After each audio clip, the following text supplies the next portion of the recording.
Pagka ang isang witness po ay naging halimbawa ng paiba-iba ang sinasabi, ano pong tawag dito? Di ba po kasinungalingan? This is a hypothetical question, Apo. Your Honor. You are not referring to any particular witness? Si Las Cañas po. Yung inyo pong pinakitang affidavit, Your Honor? alam niyo po, hindi pa po ako tapos, kaibigan. Alam niyo po, napakalungkot po para sa amin na marinig na merong kayong ibinigay na affidavit na nabahiran dito po sa loob ng Senado. Dito sa plenaryo ng Senado ay nabahiran ng matinding masasabi nating kasinungalingan sapagkat magkaiba ang kanyang sinabi. October 3, 2016, sinabi niya walang kinalaman ang Pangulong Rodrigo Roa Duterte.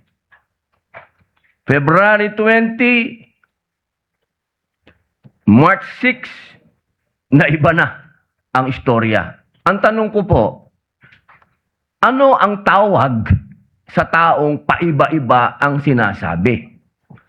Di ba po sinungaling? May I answer, Your Honor? Opo.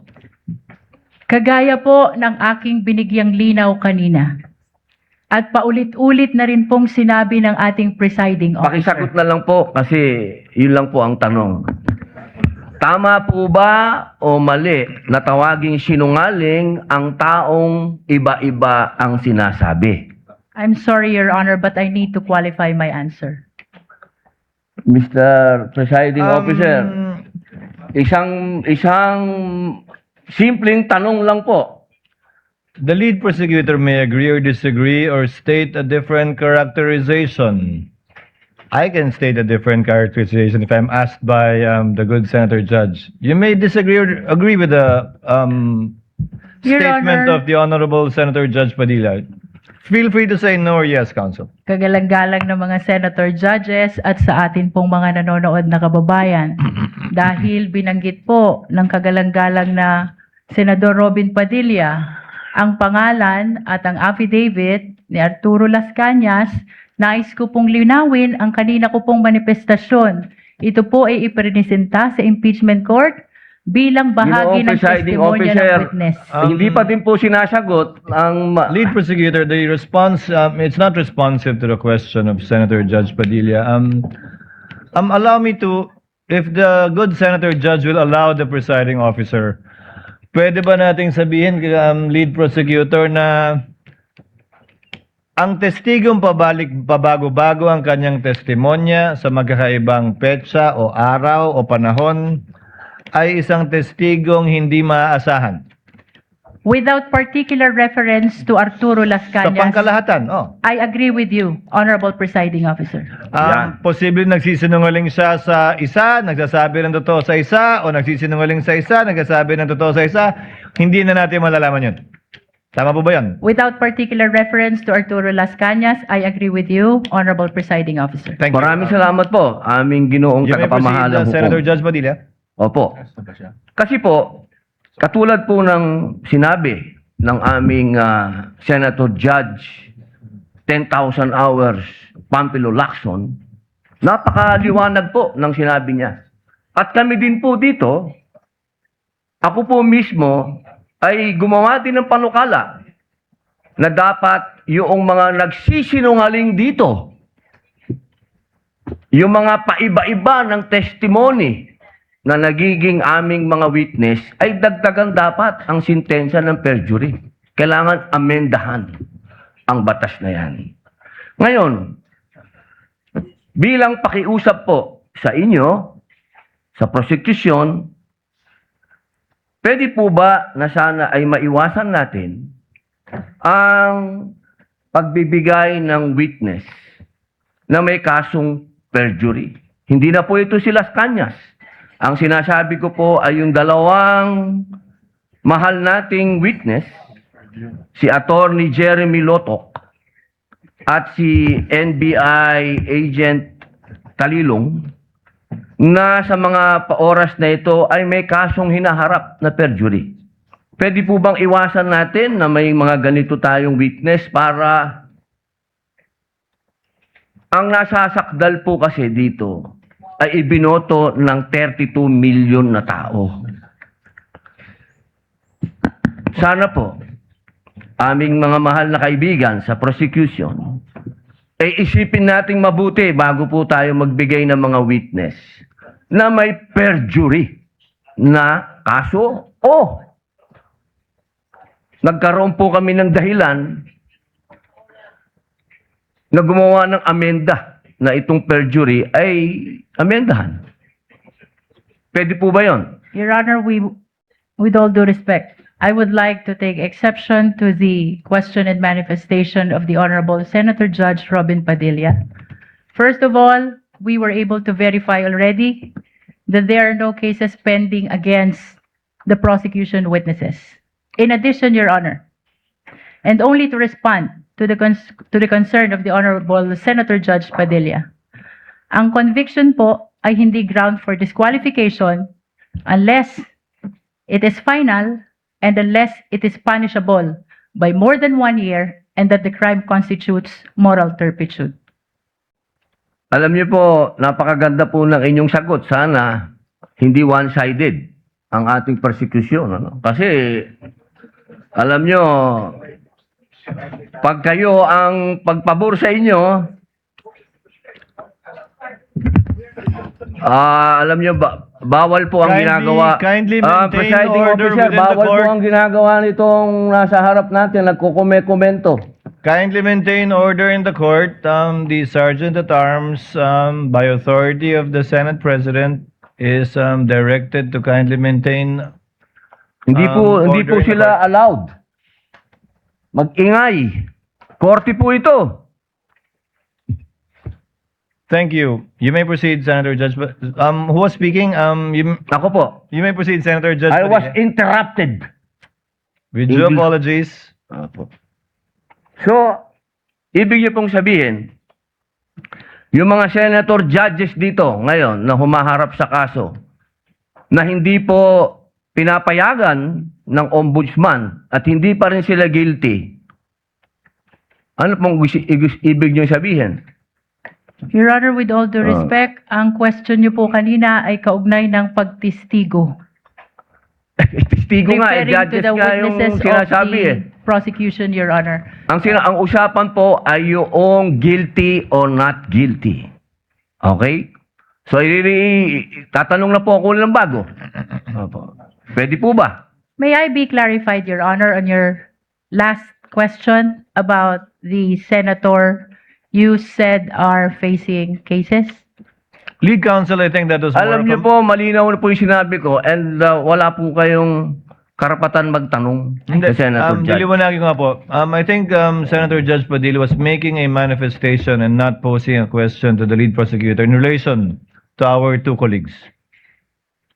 You may proceed, Senator Judge Padilla. Maraming salamat po, Ginoong tagapamahalang hukom.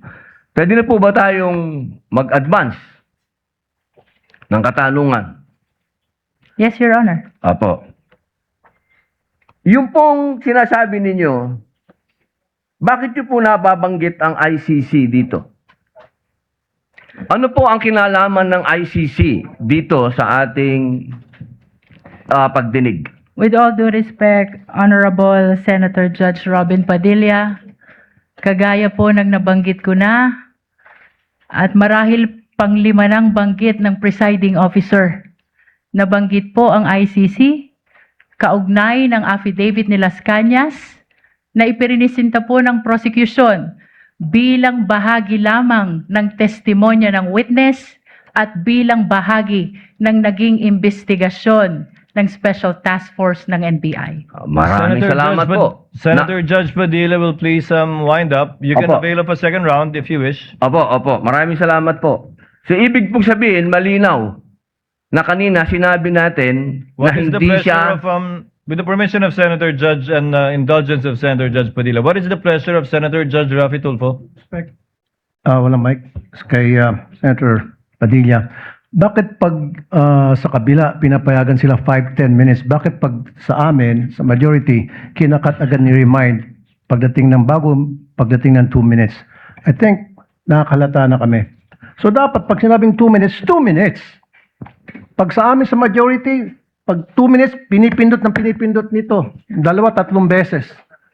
Totoo yan. Pero pag sa minority, umabot na ng 5 minutes, 10 minutes. At meron akong record yan. Pinapayagan. Why? Thank you. The comments of Senator Judge Rafi Tulfo is recognized. However, the chair would like to point out that in the impeachment court, there is no majority nor minority. We are all senator judges. And Senator Lacson earlier requested also an additional time to finish his point, which the chair allowed. That's why the chair reminded Senator Judge Padilla to wind up because Hindi. his time already lapsed. Kaya nga, Mr. Presiding Officer, I'm sorry, I do have a lot of respect in you. Yung sa akin lang, kahit na sino senador, kapag dating na ng 2 minutes, pinipindutan ng bell eh. Ako ilang beses na ako napindutan ng bell. Nakakairita eh. Samantalang yung iba, hindi pinipindutan ng bell, umabot pa ng 5 minutes. I'm not referring to anybody here now. Yun lang yun eh. Kaya nga kumisas, binubulungan ko na nandiyan eh. Oy, pindutin mo na yung bell. Para naman makapagsalita yung iba. Yun lang po. Wala na akong tinutukoy dito. Dapat maging fair tayo. Yung sa nagpipindot ng bell. Pag sinabing 2 minutes regardless kahit na sinong senador yan. Thank you. The clerk of court is instructed to kindly relate to the bell ringer to kindly be consistent in doing the polite reminder to the senator judges with respect to the time allotted. Sir Presiding Senator Officer. Judge Yes. Cayetano Alan. No, I take the comments of Senator Tulfo in order. I respect your opinion, but just to put on record, as you said, Senator Lacson a while ago asked for more time, binigay. Walang bell yon. Yesterday, 2 bell sa akin. 2 o 3? Dalawa lang ang bilang ko. 2 lang bilang mo. And maybe the solution is that after the first, isang bell na lang, pero kasi from the start of the impeachment trial, we asked the presiding officer at sabi mo nga, liberality, because then if we can't ask questions, baka magkaroon ng motion or mas lalong tatagal. Maybe you've been doing it naman, but yun nga, yung just ask to wrap up. But konting, we all want to get back to work. There's so much that we want to do. At least, wala ngang majority-minority, but at least wala ngang threat ng kaso sa majority eh. Kami magsalita dito, parang may sword sa aming nakatutok. So, konting pagbibigay din sa amin ng konting liberality din sa pagtatanong. Yes. But in accordance with the rules, tama naman po yung sinabi ni Senator Tulfo. The presiding officer shall take in advisement the points raised by Senator Judge Rafi Tulfo as well as the point raised by Senator Judge Alan. And in that spirit, kindly wind up, Senator Opo. Judge Padilla.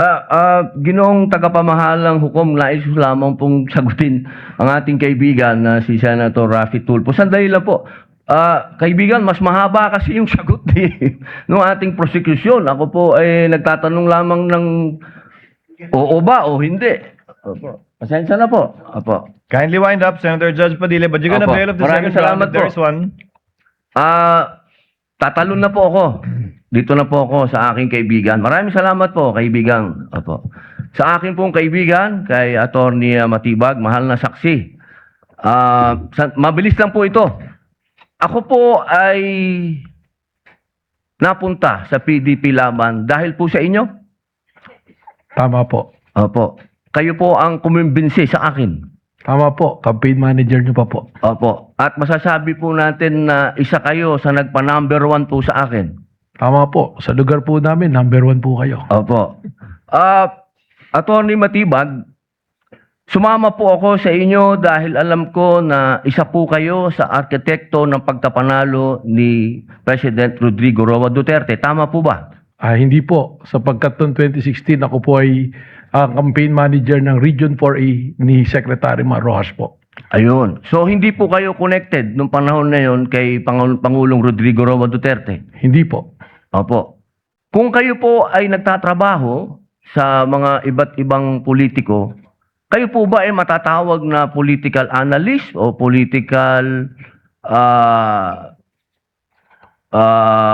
ano pang tawag po doon? Yung mga nagsasagawa, nagpapatakbo ng politika ng bawat politiko? Well, pari pong matawag na tayo ay tumutulong sa ating pinaniniwalaan na kung sino po ang dapat manungkulan sa ating bayan. Opo. Ibig po sabihin, pwede po kayong gumawa ng isang kandidato at manalo.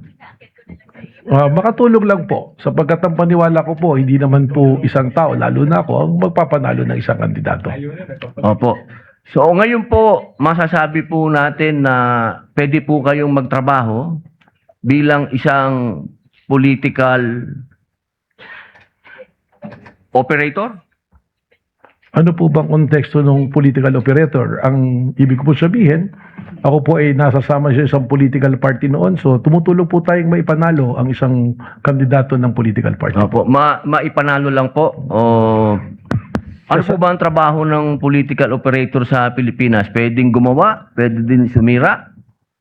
Well, ang political operator to be successful, kailangan po yung kanyang sasamahan ay magtagumpay ang kanya pong laban at advokasya. Okay. Yun lang po. Maraming salamat po, kaibigang attorney. Thank you, Senator Judge Padilla. The Senate